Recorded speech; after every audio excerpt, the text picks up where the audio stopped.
हुकूमत औरत खे अगवा करण या कपड़न खां आजो करण ते मौत जी सज़ा ख़त्म करे छॾी। औरत ते मुजरिमाणो हमलो कंदड़ या खुले आम कपड़न खां आजो करण ते जवाबदार खे बिना वारंट गिरफ़्तार करे सघिबो।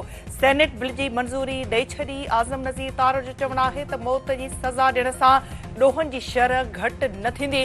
100 खां वधीक ॾोहनि में मौत जी सज़ा हुअण बावजूदि ॾोह वधी रहिया आहिनि। यूरोप में मौत जी सज़ा नाहे पर ॾोह घटि थी रहिया आहिनि।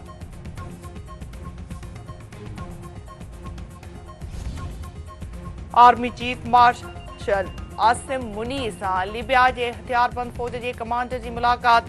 दिफ़ाई सहकार वधाइण ते इतफ़ाक़। जनरल सदाम ख़लीफ़ा हफ्तर जी GHQ आमद ते शानदार आजा गार्ड ऑफ ऑनर पेश।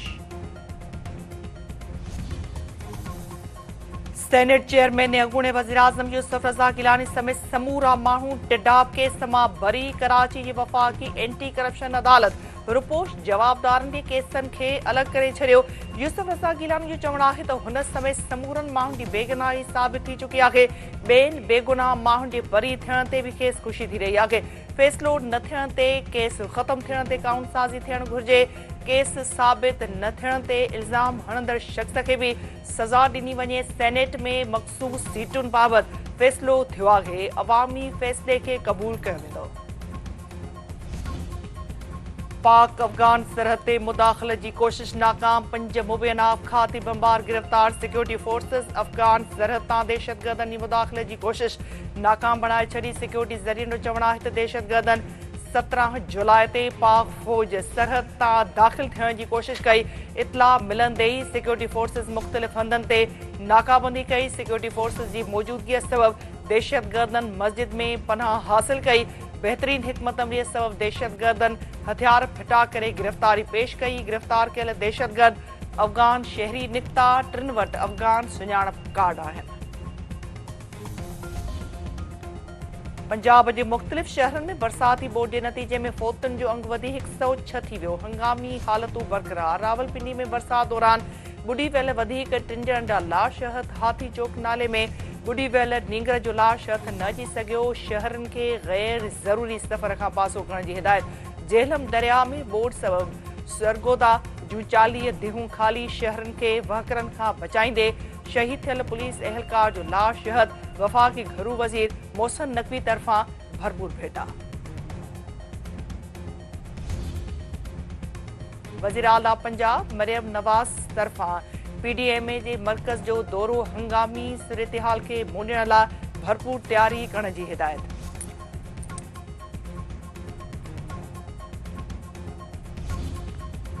सिंध सरकार तरफ़ां अख़बारी सनद खे हथी ॾियण लाइ जटादार क़दम खणण जो फ़ैसिलो। मीडिया मालिकनि, एडिटरनि, सहाफ़ती तंज़ीमुनि ऐं ॿियनि स्टेक होल्डर सां गॾिजी मज़बूत पॉलिसी जोड़ी वेंदी।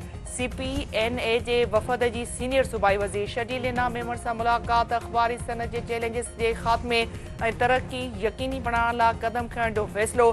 सीनियर सूबाई वज़ीर शजील इनाम मेमण जो चवणु आहे त अख़बारी सनद मुआशिरे जी अखि ऐं कन हूंदी आहे। जमहूरियत जी तसलसल ऐं एहतिसाब जी ज़ामिन बि आहे।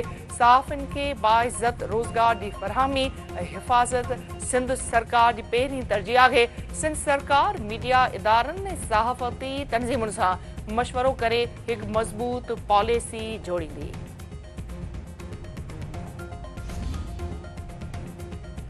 रते देरे भरिसां पुलिस मोबाइल ते हथियारबंदनि जी फायरिंग में पुलिस एहलकार शहीद। पुनू भट्टी रोड ते पुलिस मोबाइल ते फायरिंग में एहलकार मुनीर सुमरे शहादत माणी।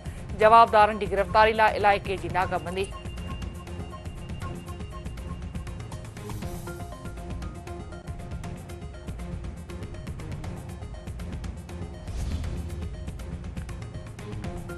कंबर शदादकोट ज़िले में दहशतगर्द जी अलामत बणियल दाड़ियल विछू चांडियो मुक़ाबले में मारिजी वियो।